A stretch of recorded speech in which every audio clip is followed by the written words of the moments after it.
As this has been among one of the few cultures on this planet,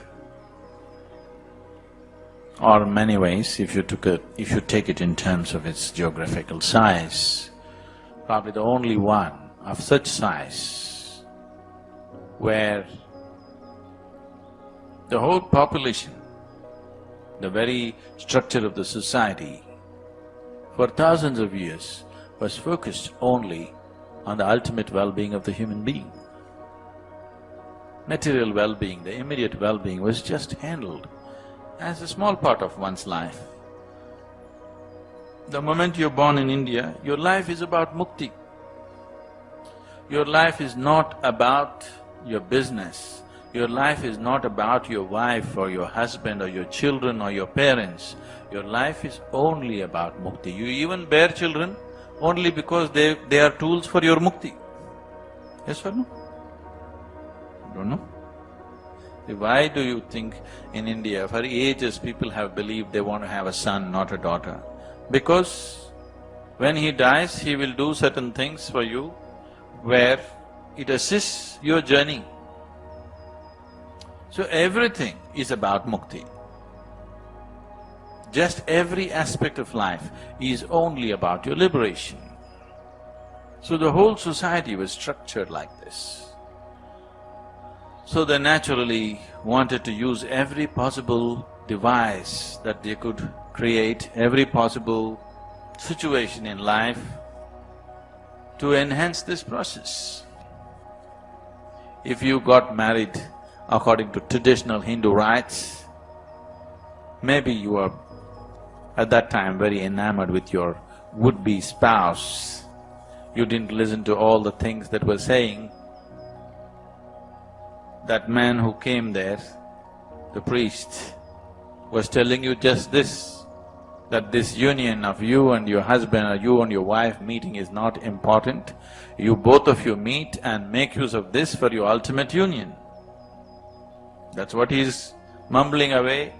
You don't hear him and he also doesn't know what he's saying. That's a different thing. But essentially, that is what the whole thing was about. So it was not about you getting married.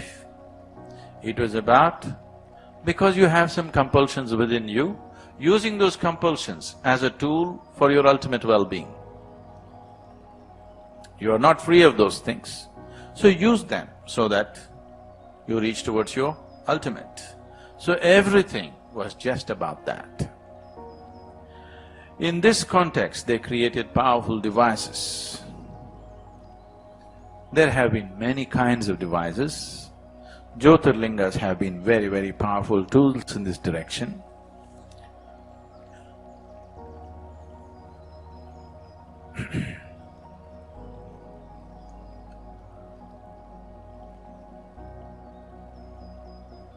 Some of them are still very, very alive and intense. It could be definitely useful.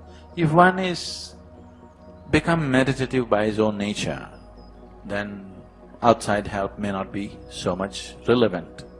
But one who is not, for him it is very, very relevant. It's a very powerful experience to be in the presence of such forms. I'm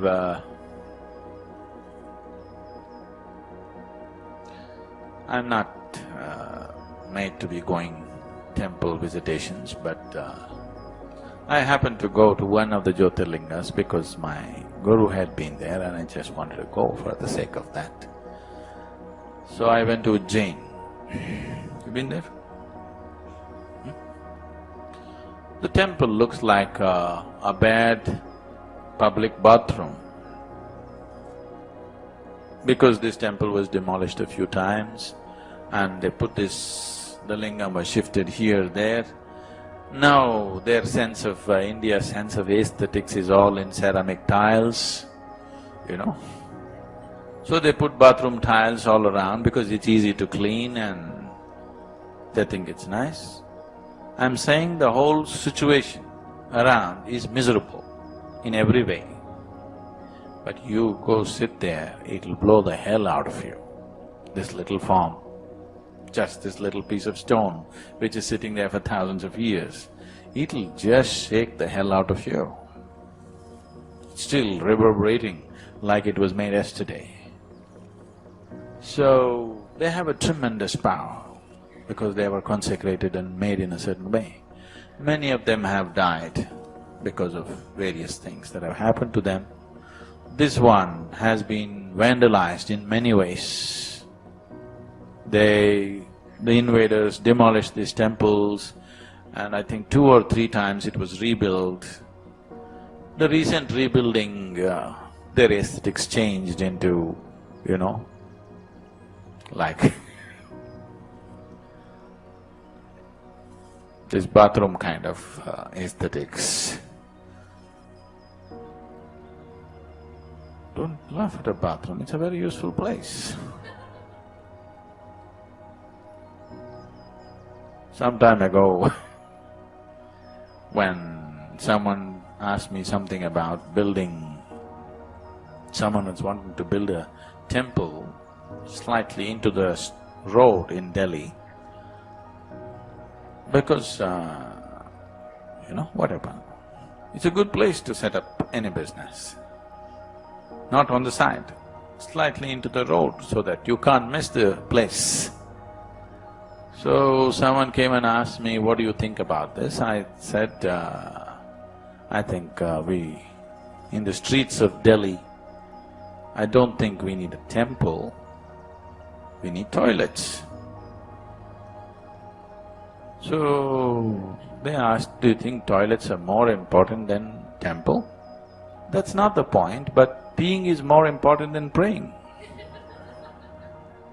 5 times a day, whether you pray or not, this you have to do 5 times a day. So next day they printed, the headline was, Sadhguru says, peeing more important than praying. Why I'm saying this is a fantastic science, how to use life energies to enhance human life in such a phenomenal way. Unfortunately, we fall on bad times. We've lost that sense of what it is, and all kinds of ridiculous things are happening around it.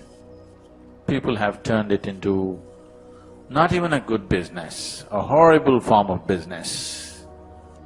If you go there, they're almost trying to take the flesh off your body, all those people. They're plucking at you like this. So, they become bad places, but still they have not been able to kill them. That's the beauty of it. If any of you are going on the Himalayan Yatra this time, are you? Some of you are? Himalayan trek? Not the Kailash, the Himalayan trek. If you're going on the Himalayan trek, you will see the temple at Uttarkashi. It's 2025-30 years old now. It's like reverberating in such a fabulous way. People who created it, they're like masters of life. What they create you can't kill no matter what you do. This temple is also reasonably well kept. They set up a tradition, the same families are still, doing the maintenance and things. They kept it quite okay, not very good, but quite okay. They're not bad like these places. And the invaders didn't bother to go climb up Himalayas and demolish temples. So, they're very powerful tools, very, very powerful tools if one knows how to make use of it. You can reorganize, if you know how to do this, you can reorganize the constitution of your system in the presence of a linga like that, completely. You can rewire your system completely if you know how to make use of them.